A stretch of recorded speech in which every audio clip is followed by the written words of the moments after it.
Hier soir, Emmanuel Macron s'est adressé aux Français. Et franchement, ce n'était pas un discours ordinaire.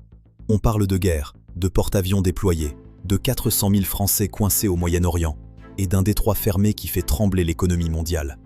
Alors aujourd'hui, on décortique tout ça ensemble. Qu'est-ce qu'il a dit? Qu'est-ce que ça change pour nous? Et surtout, est-ce que la France est en train d'entrer en guerre? C'est parti. Le point de départ, c'est l'Iran. Macron a été très clair. La responsabilité de l'escalade actuelle repose sur Téhéran. Nucléaire, missiles, financement du Hezbollah et des Houthis. Le constat est lourd. Mais la nuance est là. La France refuse de s'aligner aveuglément sur les frappes américaines ou israéliennes, qu'elle juge en dehors du droit international. Pourtant, sur le terrain, la mobilisation est historique. Le Charles de Gaulle fait route vers la Méditerranée, escorté par des frégates et des rafales. Ce n'est plus seulement de la diplomatie, c'est de la projection de force pure. Ensuite, il y a le facteur humain. 400 000 Français. C'est la priorité absolue de l'Élysée. Entre les expatriés en Israël, aux Émirats ou au Liban et les binationaux, l'enjeu est colossal. Des avions de rapatriement atterrissent déjà à Paris. Imaginez l'ampleur de la logistique.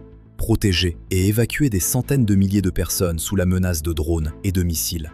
C'est une opération sans précédent pour notre diplomatie. Enfin, le nerf de la guerre, l'économie. Le détroit d'Ormuz. 20% du pétrole mondial y transite. Si l'Iran verrouille ce passage, c'est le choc pétrolier assuré. Ajoutez à cela le détroit de Bab el-Mandeb, où les Houthis harcèlent le commerce maritime, et vous avez une économie mondiale au bord de l'asphyxie. Le contournement par le cap de Bonne-Espérance augmente les coûts et ravive l'inflation. On ne parle pas seulement de géopolitique, mais de votre pouvoir d'achat. Alors, la France entre-t-elle en guerre? Officiellement, non.